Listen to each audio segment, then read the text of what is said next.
This ice cream cake was the best dessert I've made in a long time. It is so pretty and would make a perfect Christmas dessert. It's also low effort but a real showstopper. This is how it's done. To a clean bowl, add some plastic wrap. Make sure it's long enough to fold over the sides.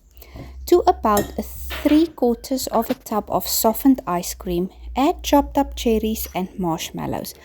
You can add whatever you want. Nuts and chocolates would also be delicious. Add the slices of Swiss roll.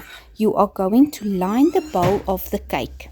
Add the ice cream mixture and fold the plastic over. Freeze overnight for the best results. To serve, flip it onto a cake stand. Pull off the plastic and top it with melted chocolate. A Cadbury slab is my favorite. Simply put the slab in boiled water until it is soft.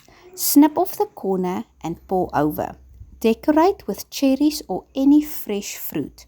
Take it out of the freezer at least 40 minutes before serving. Enjoy!